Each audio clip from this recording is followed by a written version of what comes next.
लगता है तुम अपनी औकात भूल गए हो देवराज सिंह।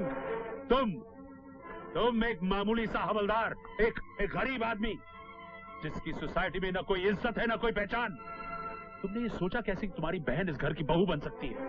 ये आप कैसी बातें कर रहे हैं साहब? मुझे तो विश्वास ही नहीं हो रहा है कि आप ऐसा सोच सकते हैं। मैंने तो हमेशा आपको बड़े भाई की तरह इज्जत दी है और खुद को इस परिवार से कभी अलग नहीं समझा। आप बोल दीजिए साहब, आपने जो कुछ भी बोला वो झूठ है। मैंने जो कुछ भी बोला वो सच है, लेकिन तुम ये भूल गए हो कि इस घर में तुम्हारी हैसियत एक नौकर से ज्यादा नहीं है। इंसान को अपनी आंखों से बड़ा सपना कभी नहीं देखना चाहिए, और मेरी नजर में गरीबी एक लानत है, और इस लानत को मैं अपने बेटे की जिंदगी के साथ किसी भी कीमत में नहीं जोड़ सकता। इंसान को कभी बड़ा बोल नहीं बोलना चाहिए साहब। कुदरत कब किसको क्या बना देती है कोई नहीं जानता। ऊपर वाला जब चाहता है ना साहब, तो राजा को भिखारी और भिखारी को राजा बना देता है। तो फिर तुम एक काम करो, तुम अपने घर जाकर राजा बनने का अपना इंतजार करो, और जिस दिन तुम्हारा भगवान मेहरबान हो कि तुम्हें राजा बना दे, फिर अपनी बहन का रिश्ता लेके मेरे घर में आना। Until then, now get out. आपने मेरी बातों का गलत मतलब समझ लिया सर। मैं कोई बड़ा आदमी बनना नहीं चाहता,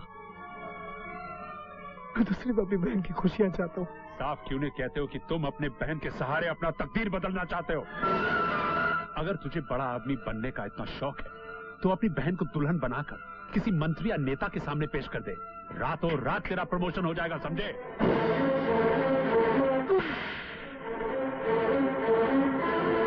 मेरी बहन के लिए तेरी जबान पर ऐसे गंदे शब्द आए कैसे? मैं तुझे जान से मार दूंगा।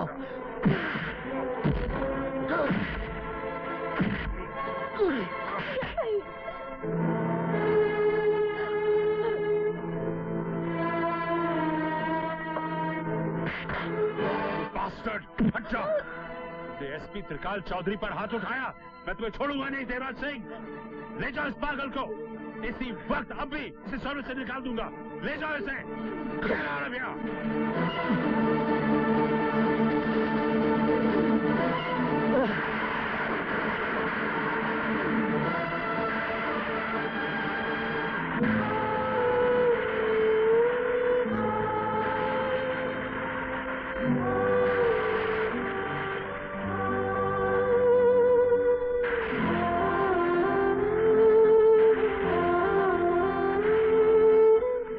जो कुछ भी हुआ है उसकी जिम्मेदार मैं हूँ भैया। भूल मैंने की और उसकी सजा तुम्हें मिली।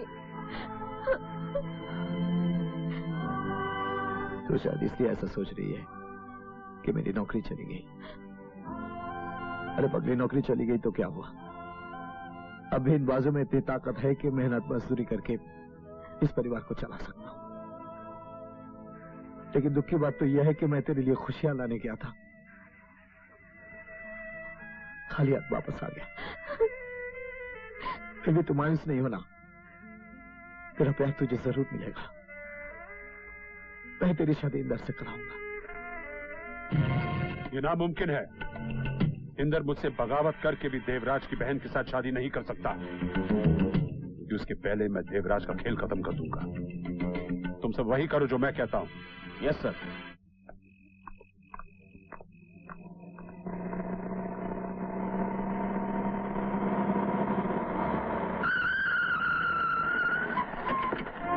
सिंह, तुम गिरफ्तार किए जाते हो। गिरफ्तार करो इसे। लेकिन मेरा कसूर क्या है? ये बैग तुम्हारा है, इसमें ब्राउन शुगर है। मैं तुम्हें ड्रग्स स्मगलिंग के जुर्म में गिरफ्तार करता हूँ। ये सरासर झूठ है। छोड़ दो मेरे भैया को, छोड़ दो। नहीं कर सकते। मेरी बहन को हाथ मत लगाना। मैं जानता हूँ ये किसकी चाल है। तो फिक्र मत कर, घर जा। त्रिकाल चौधरी हमारा कुछ नहीं बिगाड़ पाएगा। जा, चलो। ले चलो इसे। बड़ा घमंड है तेरे को इन बाजुओं पर, हाँ? बहादुर समझता है अपने आप को। तेरी सारी एकड़ी में पीछे के रास्ते से निकाल दूंगा साले। ये देख, देख, अभी तक मेरे चेहरे पे निशान है। बड़ा सूरमा समझता है तू अपने आप को साले। ड्रग स्मगलिंग के अलावा तेरे पर कई और चार्जेस डालकर सारी जिंदगी तुझे जेल में सड़ाता रहूंगा साले। आज तक किसी का हाथ मेरे गरीबान तक नहीं पहुंचा। तू एक ही आदमी है जिसने मेरे ऊपर हाथ उठाया।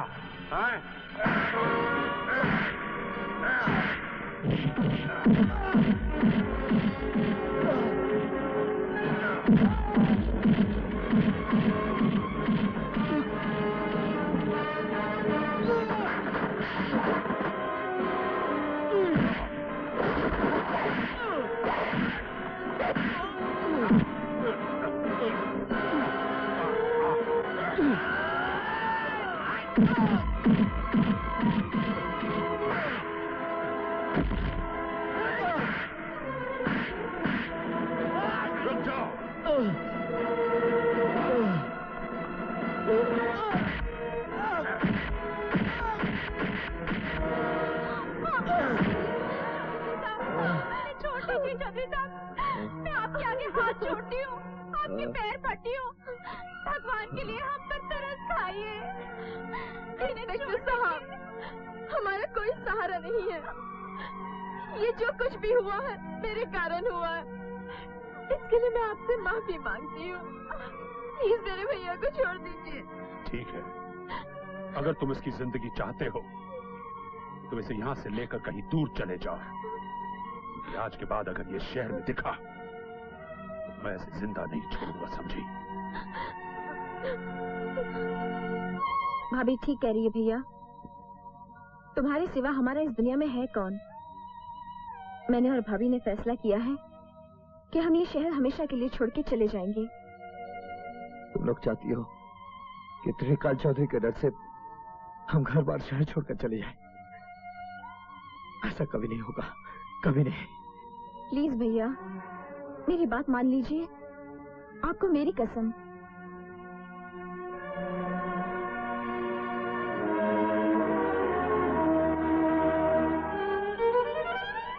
और हमने वो शहर छोड़ दिया। ये सच है कि मैं इंदर से प्यार करती थी,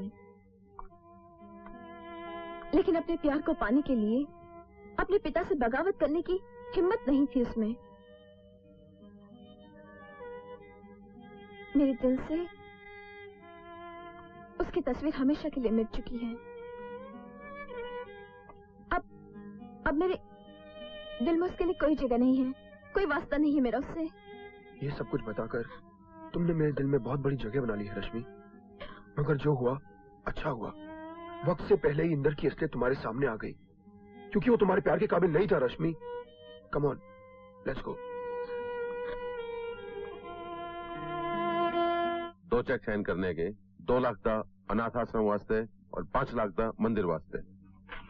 thank you. Thank you sir. Hello ji. थैंक यू सर। नमस्कार। दादा ठाकुर मैं तुम्हें कह रहा थी। आइए आइए माधुर साहब आइए। नमस्ते दादा ठाकुर। बैठिए। बैठो जी।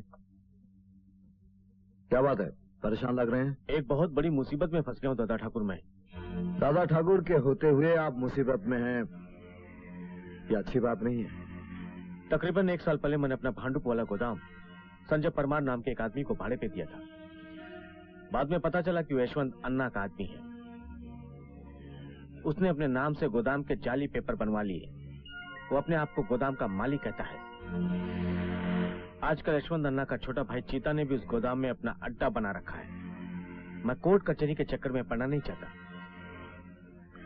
आप फिक्र मत कीजिए, 24 घंटे के अंदर आपका गोदाम खाली हो जाएगा। बहुत बहुत धन्यवाद दादा ठाकुर, बहुत बहुत धन्यवाद आपका।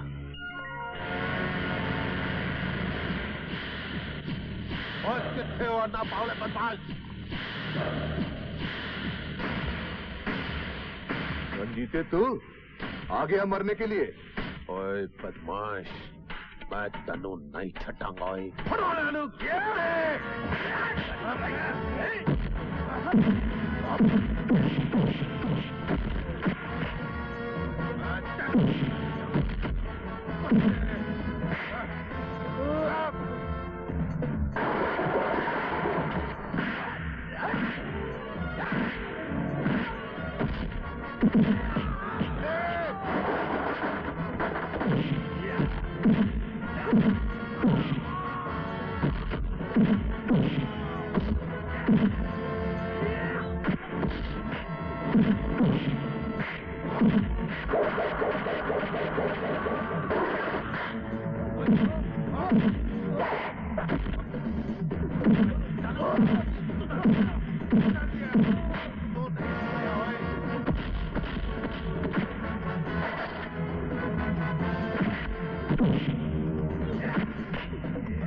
दादा ठाकुर कुत्ते का पुत्र।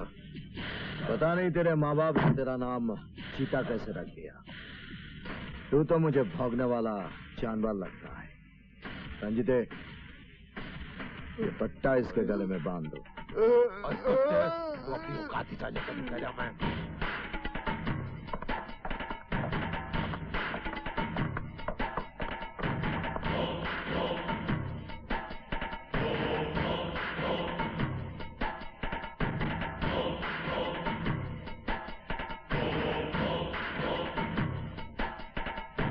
नाम चीता रख लेने से कुत्ते की जात नहीं बदल जाती।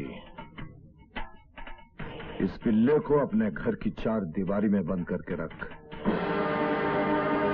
और इसे समझाना कि इसके खिलाफ दोबारा मेरे पास कोई कंप्लेन ना आए, क्योंकि अदालत से जब किसी को सजाए मौत मिलती है तो राष्ट्रपति के पास मर्सी अपील करके मौत से बच सकता है, लेकिन दादा ठाकुर जब किसी को मौत की सजा सुनाता है तो उसके लिए जिंदगी के सारे रास्ते बंद हो जाते हैं।